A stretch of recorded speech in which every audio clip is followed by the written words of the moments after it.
Bill ಪಾವತಿಗೆ ಸರ್ಕಾರದ ವಿರುದ್ಧ ಗುತ್ತಿಗೆದಾರರು ಸಮರ ಸಾರಿದ್ದಾರೆ. 7 ಸಚಿವರಿಗೆ ಪತ್ರ ಬರೆದಿದೆ ಕರ್ನಾಟಕ ಗುತ್ತಿಗೆದಾರರ ಸಂಘ. ಡಿಸಿಎಂ ಡಿಕೆ ಶಿವಕುಮಾರ್, ಸಚಿವ ಪ್ರಿಯಾಂಕ್ ಖರ್ಗೆ, ಸಚಿವ ಮಹದೇವಪ್ಪ, ಜಮೀರ್ ಅಹಮದ್, ಬೋಸರಾಜು, ಸಚಿವ ದಿನೇಶ್ ಗುಂಡೂರಾವ್, ರಹೀಂ ಖಾನ್ಗೆ ಗುತ್ತಿಗೆದಾರರ ಸಂಘ ಪತ್ರ ಬರೆದಿದೆ. ಬಿಲ್ ಪಾವತಿಗೆ ಸರ್ಕಾರದ ವಿರುದ್ಧ ಗುತ್ತಿಗೆದಾರರ ಸಮರ ಮುಂದುವರೆದಿದೆ. ತಮ್ಮ ಸಮಸ್ಯೆಗಳ ಬಗ್ಗೆ ಹೇಳಿಕೊಂಡ್ರೂ ಕೂಡ ಸರ್ಕಾರದಿಂದ ಒಂದು ಸ್ಪಂದನೆ ಸಿಗ್ತಾ ಇಲ್ಲ ಅಂತ ಗುತ್ತಿಗೆದಾರರ ಸಂಘ ಸಿಡಿದೆದ್ದಿದೆ. 7 ಸಚಿವರಿಗೆ ಪತ್ರ ಬರೆದಿದ್ದಾರೆ. ಬಿಲ್ ಪಾವತಿ ಮಾಡಿಲ್ಲ ಅಂತ ಅಂದ್ರೆ ನಮ್ಮ ಪರಿಸ್ಥಿತಿ ತುಂಬಾ ಕಷ್ಟಕರವಾಗುತ್ತೆ, ಏನೇನ್ ಸಮಸ್ಯೆಗಳನ್ನ ಎದುರಿಸ್ತಾ ಇದ್ದೀವಿ ಅನ್ನೋದರ ಬಗ್ಗೆ ಗುತ್ತಿಗೆದಾರರ ಸಂಘ ಈಗಾಗಲೇ ಸರ್ಕಾರದ ಗಮನಕ್ಕೆ ತಂದಿದೆ. ಆದ್ರೂ ಸಹ ಸರ್ಕಾರದಿಂದ ಯಾವುದೇ ಪ್ರತಿಕ್ರಿಯೆ ಸಿಗ್ತಾ ಇಲ್ಲ ಅಂತ ಆಕ್ರೋಶವನ್ನ ವ್ಯಕ್ತಪಡಿಸಿದ್ರು. ಈಗ ಸಚಿವರಿಗೆ ಪತ್ರವನ್ನ ಬರೆದಿದ್ದಾರೆ. 7 ಮಂದಿ ಸಚಿವರಿಗೆ ಪತ್ರ ಬರೆದಿದೆ ಗುತ್ತಿಗೆದಾರರ ಸಂಘ.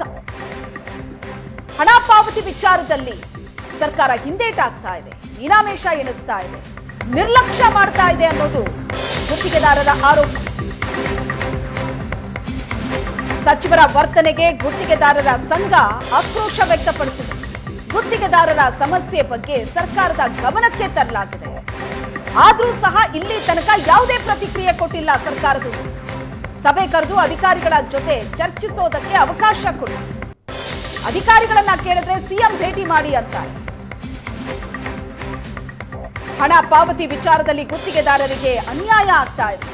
ಬಿಜೆಪಿ ವಿರುದ್ಧ ಹೋರಾಟ ಮಾಡಿರೋ ಬಗ್ಗೆ ತಮಗ್ ತಿಳಿದಿದೆ, ತಮಗೆ ನಮ್ಮ ಸಂಘದ ಬಗ್ಗೆ ಕರುಣೆ ಇಲ್ಲ ಅಂತ ಅನ್ನಿಸ್ತಾ ಇದೆ ಅಂತ ಕರ್ನಾಟಕ ಗುತ್ತಿಗೆದಾರರ ಸಂಘ ರಾಜ್ಯ ಸರ್ಕಾರದ ವಿರುದ್ಧ ಆಕ್ರೋಶ ವ್ಯಕ್ತಪಡಿಸಿದ್ದಾರೆ. ರಾಜ್ಯ ಗುತ್ತಿಗೆದಾರರ ಸಂಘದವರು ಮತ್ತೆ ಸರ್ಕಾರಕ್ಕೆ ಪತ್ರ ಬರೆದಿದ್ದಾರೆ.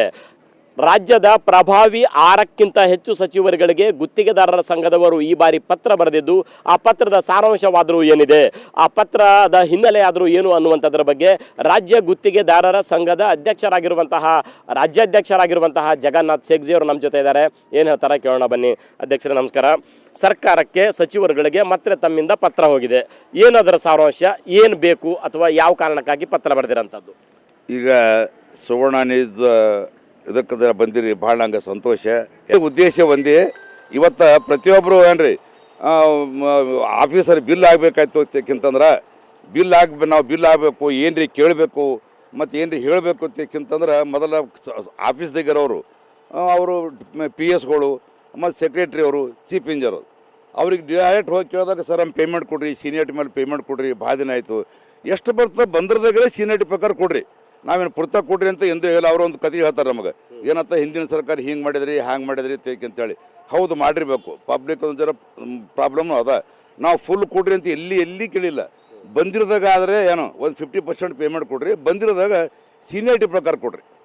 ಒಂದು ವೇಳೆ ನೀವು ಸೀನಿಯರ್ಟಿ ಪ್ರಕಾರ ಮನಸ್ಸಿಗೆ ಬಂದಾಗ ಕೊಡ್ಲಿಕ್ಕೆ ಅದು ವ್ಯವಹಾರ ಆಗ್ತದೆ. ಅದು ಆ ಥರ ಮಾಡಬೇಡಿ. ಕೇಳೋಕೆ ಹೋದಾಗ ಅದೆಲ್ಲ ಮಿನಿಸ್ಟ್ರಿ ಟಿಕ್ಕ ಕಳಿಸ್ತಾರೆ, ಅವರಿಗೆ ಕೇಳ್ರಿ, ನಮಗೇನು ಕೇಳಬೇಡ್ರಿ. ಯಾವುದೇ ಬಿಲ್ ಆಗ್ಬೇಕಾದ್ರೂ ಈಗ ಅವ್ರ ಅಧಿಕಾರಿಗಳ ಮಾತು ಮಿನಿಸ್ಟರ್ ಟಿಕ್ ಹಾಕಿದ್ರೆ ಮಾತ್ರ ಆಗತ್ತಾ?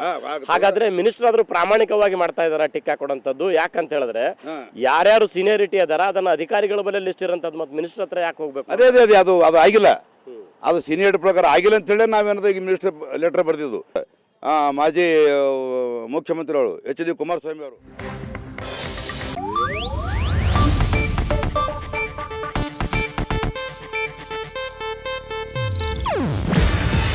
ಇದು ಏಷ್ಯಾನೆಟ್ ನ್ಯೂಸ್ ನೆಟ್ವರ್ಕ್ ಪ್ರಸ್ತುತಿ.